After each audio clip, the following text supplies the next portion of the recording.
How are you, lady? All hail trans Jesus. Please It be. wouldn't have been a proper welcome without the all hail. I was listening to your sets. I did my homework. It was godly. Well, perfect to hit the mark then.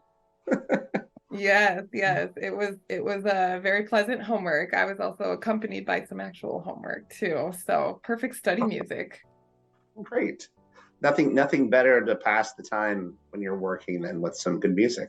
Oh yes, absolutely. And it was all, like I kind of like to get a feel for who we're going to be speaking to. And, I feel like I get to know you guys a little bit through your music. And you had, it just was very soothing, very, very soothing presence behind it. So let me just say, wonderful study music already off to a good start. Awesome. Glad to hear that. I'm sorry, I jumped right into it. I was so excited to talk to you today. So my name is Barbara. My race name is Pearl. I can go by either or. This is Lucy. So she's going to be interviewing you with me today. And thank you once again for joining us. For the listeners that don't know your music or are just discovering you, I know you've probably got this question a million times, but how did the Jesus persona come about? That's a really good question. So on the very first Groove Cruise, so even before we got on the very first Groove Cruise, I mentioned my buddy Sam, who's part of Rage Beards. We had actually been playing together for almost 2 years at that point, and he actually had a Jesus robe, and he's got long curly hair and a beard, and he's like, "You should get a Jesus robe as well for Groove Cruise for the Roman theme."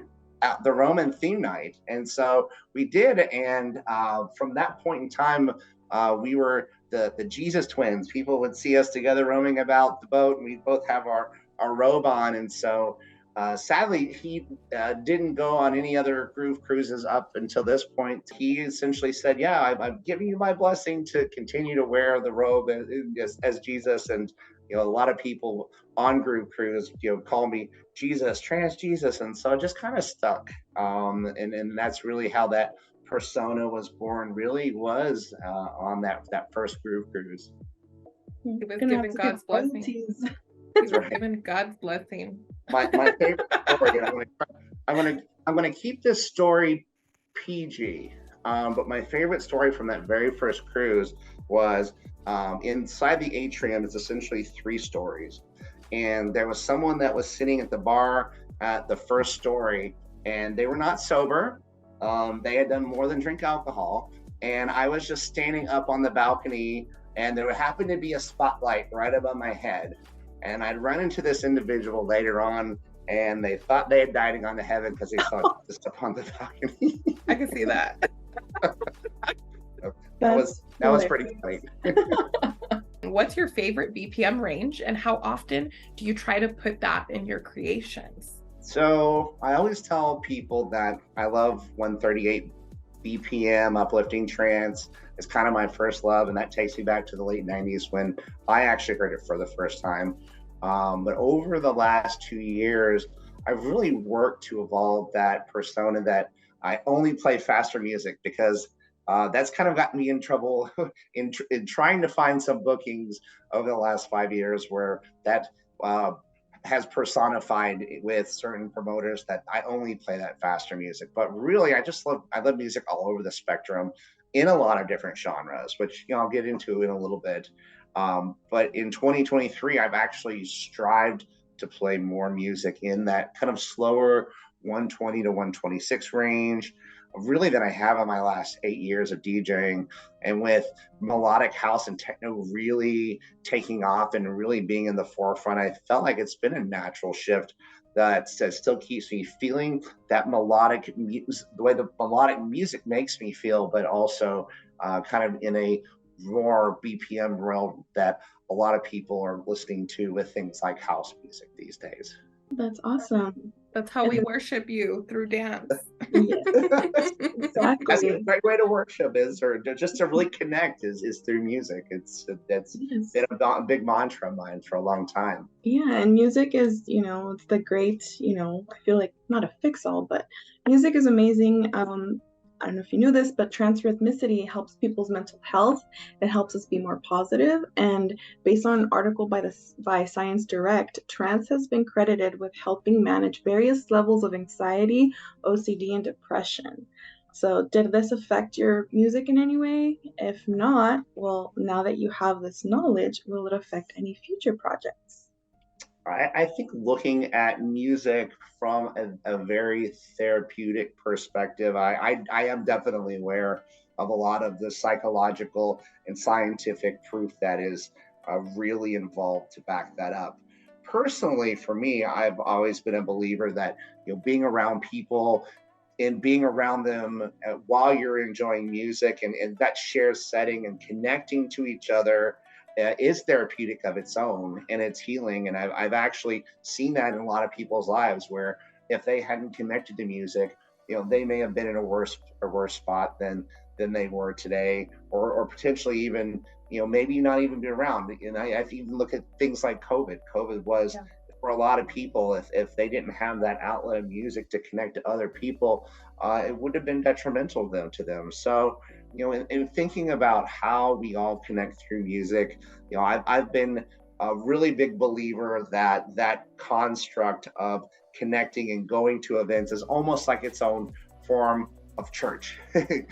Going back to the whole Yeah. trans Jesus thing, and I think that term church really, through the course of history, through the course of religion, really isn't what it was meant to mean. I feel that it really was meant to really identify a collection of people who are on that same journey together. And so we being on that journey through life, reconnecting through music is very religious and very therapeutic in its own way. So I think that small piece of how trance kind of can be transformative through music almost does kind of speak to that kind of shared religious experience or worship experience or church experience, whatever term you want to use.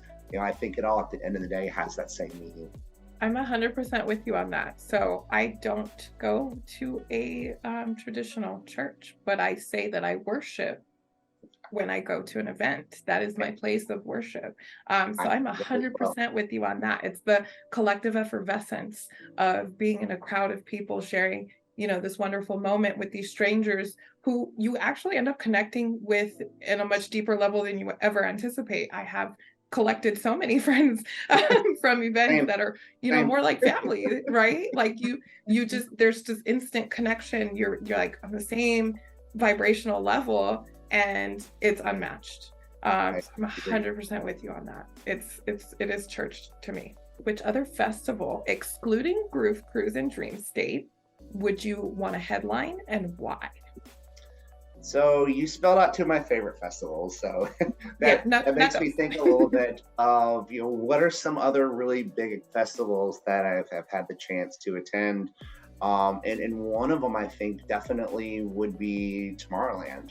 I had the opportunity to go to the now defunct Tomorrow Worlds in Atlanta. That very first one was actually the first festival experience that me and my wife ever went to. And if you can see this actually got the tattoo. So I've had this tattoo. It's actually been a little over a decade now that I've had that. So, it kind of goes back to that connecting to people and that shared music experience is why that meant so much to us.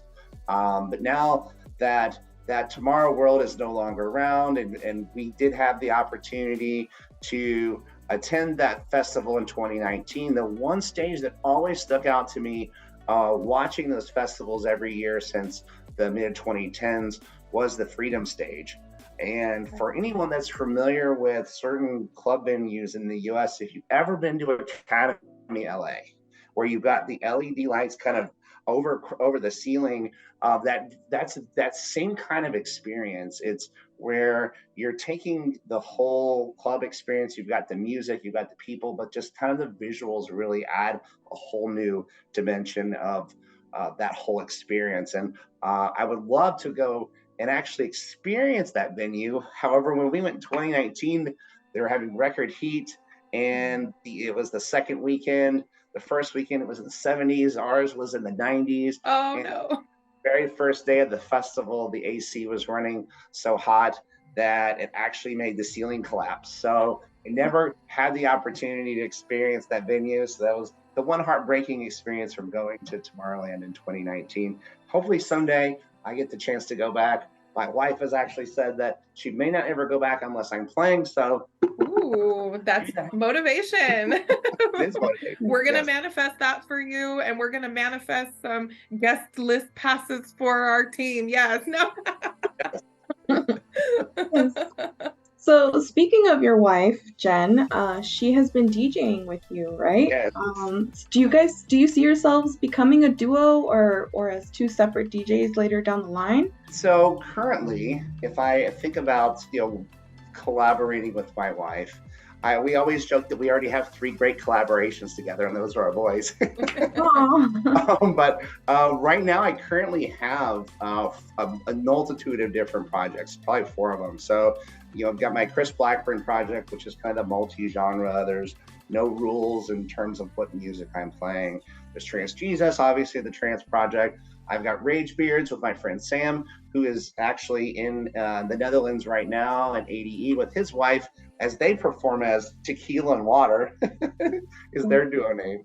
And then Fallen Angel with my buddy Jesse out of LA, which we started at the end of 22, right before Groove Cruise, as kind of melodic house and techno projects. So, if I were to think of working together in the future, some of that has happened. I've had the chance to play out with my lovely wife Jen back in September in Minneapolis. She had a chance to play a Groove Cruise event in Minneapolis in August by herself.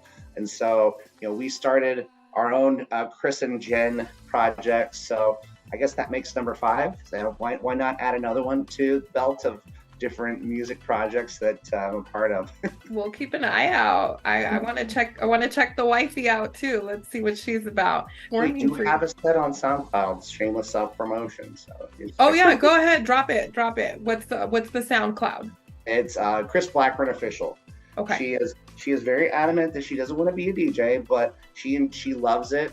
She has been a big music fan for a long time. She's always created playlists on Spotify. So, and I told her, I was like, you've really kind of almost been a DJ for the last 6, 7, 8 years, creating your own musical playlist, because that's the sounds that you like.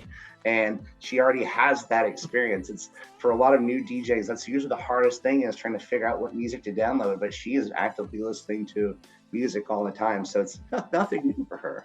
So speaking about performing, when you're in front of a crowd, what's going through your mind? How do you prepare? As I think about the different events that I perform, whether that is just a Sunday fun day set with friends, whether that's a set with an artist that I know, all the way up to playing a year ago and opening for Armin van Buuren in Minneapolis at the Armory.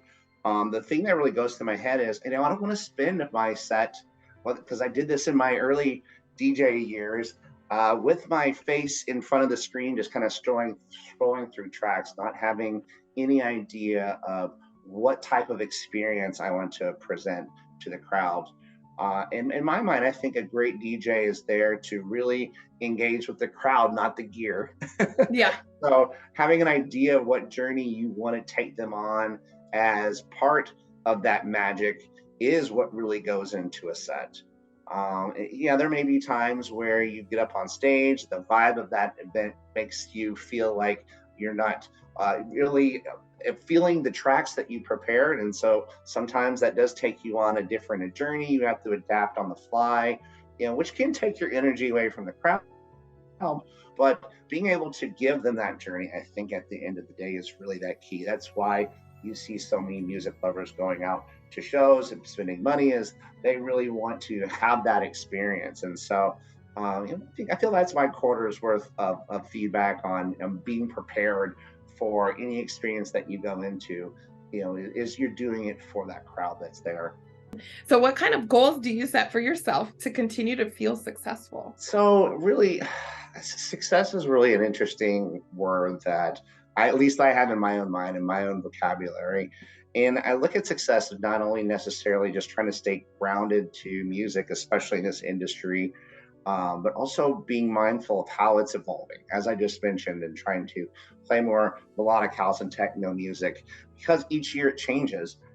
Even back in the springtime of 2022, you start to see this resurgence of techno. Techno is really starting to come back, and now it's kind of re-embraced that softer feel of house music to become really more melodic in both the house and techno realms. And so, keeping an eye and a heart near and dear to the fans and what fellow music lovers are listening to really does help drive a lot of where I try to focus my sound and my music. And having been on the stage and performing in front of friends and family all over the world over the last 8 years, really, I think at the end of the day, it's seeing those people there dancing and smiling, and that in itself, makes me feel successful and that I'm doing something right, that I'm bringing joy to somebody. Since you started at festivals like Groove Cruise, what feeling did you get when you found yourself performing on a boat? Oh, it was kind of life changing. It's one of those things that not a lot of people can say that they've had the opportunity to do, and even just kind of taking a step back to even just being on a cruise ship, being out in the middle of the ocean is just kind of an invigorating feeling. And even just to look at Groove Cruise itself and kind of that evolution of performing on Groove Cruise, I really didn't start attending until 2017, and then in 2018, I got the opportunity to be on stage during the fashion show as Trance Jesus. So yes, I had the robe on. Yes, I had the hair down. There was music playing. So kind of that first opportunity to be on stage really started then. And then in 2019, I was invited to play for the first time in the casino, but it really wasn't until I was a billed artist on the lineup until 2020. And that year I was chosen to play two different sets, one in the casino and then one on the back of the boat. And even having been DJing at that point for, let's say, 4 or 5 years, I was still nervous, and because of all the excitement of being able to really take that Trance Jesus artist to the next level and being able to be a part of that regular lineup on Groove Cruise. And just, you meet so many amazing people. Even just this past weekend, we were in Florida celebrating a friend's birthday, hanging with some of our fellow Groove Cruisers, stayed at another Groove Cruisers house. Just the community and the people and just that whole experience is something I hope everyone that loves electronic music has that opportunity to experience. Yeah, on a cruise, or that Groove Cruise sounds amazing, and it sounds like you had a really great experience, and being with your fellow artists or getting to know all these people. So that's really great. So who has been your favorite trance DJ that you have managed, and why? I've been in the artist management field since 2017. Really, that kind of evolved from going to another festival. That was Dream State, and meeting some great people there. One of them just happened to be doing artist management based out of Europe, and was working to bring artists here to the U.S. And so one of those artists that had the opportunity to work with, kind of from that whole process of not only getting them booked, but also helping with things like getting artist visas. Is one particular individual that comes to mind, just mainly because of his Scottish-Irish personality and how their wittiness really drives such a massive following in that trance field. And that person is Jace Thirlwall. And so he's a good friend with Will Atkinson, who's another really very boisterous Scottish-Irish individual that's in trance. And he's also had the opportunity to release some really massive tracks. If you ever, and you may not have, but some of the fellow trance fan out there that have been a fan of A State of Trance, watch those shows by Armin van Buuren for the past few years. You see his Rubber Chicken on Armin's studio, and that actually came from a track that Jace did with Will Atkinson. That was just are really wild. So that's just an example of some of That's that awesome. energy that they have. And not only that, he's really blown up not only in the music world, but really even outside of that is started his own food company called Wicked. That's cheesecakes, and they do meal preps. And just to be able to see him be successful, not only in music, but also, in really growing a business is always exciting. Just personally being someone that also is in music and has a day job as well. That's a lot to juggle. It is a lot to juggle. Yes. But if you love something, then is it really juggling, right? That's Absolutely. true. So you also have a Twitch stream, correct? Or a Twitch channel, right? That's correct. I do have a Twitch channel on that goes by Trance Jesus as well. Yes. Get that plug in. What pushed you to follow through on your Church of Trance Twitch stream? So it really evolved from the first time that I streamed in March of 2020, as all of us were going into lockdown, as the world shut down. And I think a lot of us really just struggled to stay connected to each other. And, I'd known about Twitch for a long time as kind of a gaming platform. But then as I started to realize that there were some other trance artists, some that I'd never even seen perform before, I'd heard their music. And then all of a sudden now they are DJing live over the internet on Twitch. That really kind of sparked something in me to want to actually go and pursue it as well. And having a background in technology and realizing that, hey, this is something I could do, I could just kind of dove right in.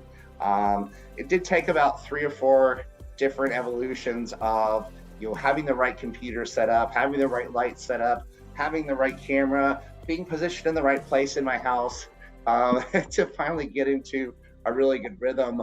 But now, after having streamed for almost 250 times by the end of 2023 here, and over 800 hours since that March of 2020, it's a great way to connect to the community. And there's still people even today that, even though we're kind of on the tail end of all of the COVID lockdown, there's still a lot of people that they just can't leave the house, and they still have that passion and that drive to be able to enjoy great music, great trance music. And I think it's just another amazing avenue to be able to connect to that community. It's a wonderful way to reach people. I think if the pandemic brought anything positive, it was that, it showed us that we can really connect with others and reach people in ways that we couldn't before, or that maybe were available before, but not as widely known. And, particularly for artists, I feel like it's a great opportunity to kind of showcase a little bit of your music to those people who can't make it out to the events, maybe can't stand, on their feet for that long, or just have other accessibility issues. And it's a wonderful way to, involve inclusivity in your music. Absolutely. And I think it kind of takes the advent of watching a video on YouTube. And then for me, being an old school technology guy, kind of takes some of that advent of being in AOL and on chat rooms, which is how I really kind of got into technology and the internet in the 90s, and kind of fuses them together where you can, enjoy music, but still engage with people. It's quite a unique platform to use to outreach. In this day where there's so many different kinds of social media platforms, I think that's one where you can almost instantly engage with an artist, which makes it really unique. What 3 things would you put in a time capsule set to be discovered in 3023? That's quite a ways in the future. It makes me think of Futurama. It's like they were to find something about rave culture and a millennium earlier. The 3 things that I would pick out. So 3 things that I think would be monumental to really telling that story of electronic music and rave culture in the late 90s and the early 21st century is a copy of the book Techno by Sam Inkins. So it really speaks a lot of the involvement of that electronic music in Europe in the 80s, and obviously on how that really started to then make its way into the United States in the late 90s and the early 2000s. That would be one.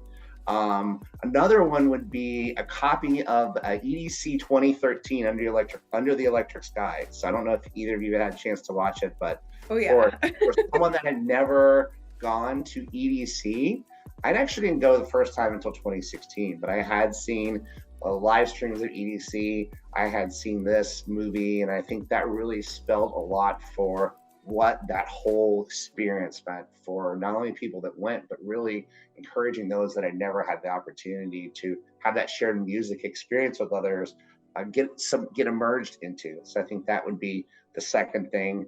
And then the third thing I think is another huge album that really set the stage for trance music. It would be Armin van Buuren's 76 album. So it was his very first album that he produced. That really did set the stage for the success that he had, and being, even today, one of the most notable electronic music artists in the world, being such a pioneer for trance, but also bringing that trance sound into the mainstream. I think that is a very important album that really shows where his roots are for people, even him being 20 years now later of him actually being a DJ, you can still hear a lot of those elements in his music today as well. His contribution was monumental. Absolutely. Those are really interesting items. Thank you for that. Kind of gives us a peek into who you are too, right? I like that one of them was a book, because not very many people read anymore. now I know that book itself would have to be translated from Finnish, I think, but from the perspective of where a lot of electronic music started to be born and evolved is really intriguing, because we've all got to wonder. We know where electronic music is today, but where was its roots and its origin? And I'm always a big fan of origin stories. That one really does help to shine a lot of light on it. I am a car fanatic, and this one's coming from my heart. What is your favorite car of all time, and have you ever driven it? Oh, I would say that when I bought my Chevy Tahoe in 2015, being a big guy, being a 6'6" guy, finding a right car that is comfortable to you is almost impossible. I've owned probably 7 or 8 cars in my lifetime since I started driving in the mid 1990s, not to date myself at all. But when I bought that car, it was literally the most comfortable car that I'd ever driven in. And I recently had the opportunity when me and my family went to Florida for the 4th of July to visit my parents. They just so happened to have a Chevy Suburban, which is the bigger version. The even bigger one, yeah. And they literally let us rent that for so cheap. I've never, for 5 days for a rental car, never had a car of that size. Usually those are probably $130 to $150 a day. We got to have it for those 5 days for like $200. Yeah. So my wife saw my eyes light up, and she could see how excited I was to drive it. And then when I pulled up at the airport after picking it up at the rental car place, she looked at me, and I grinned, and she was like, "No." He's like, "We're gonna buy one now." We are in the market for a new vehicle. We've got a little bit of house cleaning to do after having our kitchen remodeled, but we're still back and forth on what vehicle that we're going to be purchasing next. She knows what my vote is, but I mean, that's a modest request. A Tahoe or Suburban. You're a big guy. You deserve a big car. Absolutely. We've had a couple of Jeeps, and I mean, those are fun vehicles, but even them, my knees are like pushed up against the dash. A little tight for you too, right? At least with the Suburban, it feels like I'm in a lazy boy. Oh, or just get a Buick. If it fits Shaq, then it should fit you, right? That's maybe, but does it really fit him? Or is he just in it for the commercials? All right, man. Well, I'm never gonna offer you a ride. You just won't fit in my car, so I'll just sit in the back seat and push it all. There's no back seat. It's a 2-seater. So just being a convertible, sitting up really tall. So right, but I don't like convertibles, so I opted for the hard top, the slick top. Oh, sure. Gosh, that's even horrible. He's gonna be like this. I know. I have a bitty little, like, have you ever seen those teeny tiny BMWs, the Z4s? Yeah. That's mine. That probably I could fit, but my knees would be like this, on the front seat. I'll have to tell my husband if I could switch him for his because he likes the convertible. Like, can I take your convertible out? I'm taking my tall friend out. We gotta throw the top back. If you can nominate somebody from your genre, or it could be multiple somebodies, as many as your heart desires, nominate fellow artists that maybe would like an opportunity to be considered that we could speak to in the future. Sure. I was on the fence with this one and artists I like working with, and I figured I'd kind of mix the two. I'd have two different answers for those two different questions. The one artist that I did nominate from that trance genre is Samna. Now, I might be a little biased since Samna is actually one of the artists that I work with on HQ bookings as well, but really loved his music for a long time. And really over the course of the pandemic, through the involvement of so many artists actually tuning into platforms like Twitch to connect with their favorite artists, really got to know him.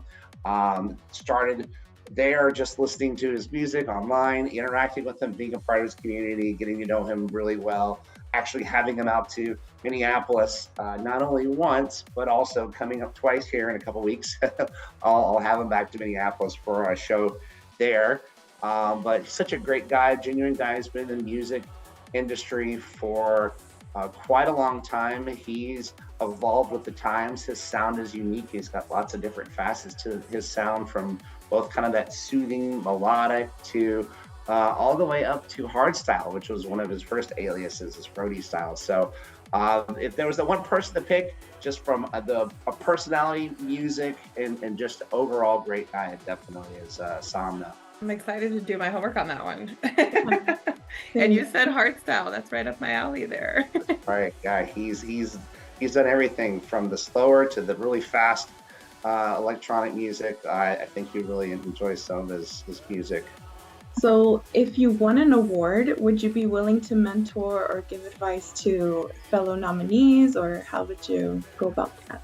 Absolutely, and I would even say, even apart from winning awards, just that's who I am. It's taking music aside and looking at what I do as part of my day job. So really just part of my everyday life. It is really mentoring and educating people, not only even in music, but in technology. So having that opportunity to share my knowledge and kind of pass that along to someone and kind of see them being able to take it and run with it and be successful in their own lives is very rewarding to me. It's a beautiful thing. Thank you. You're so kind-hearted. So once again, thank you so much for joining us. I appreciate it. I had a wonderful time speaking with you. Likewise to both of you. Thanks for the opportunity.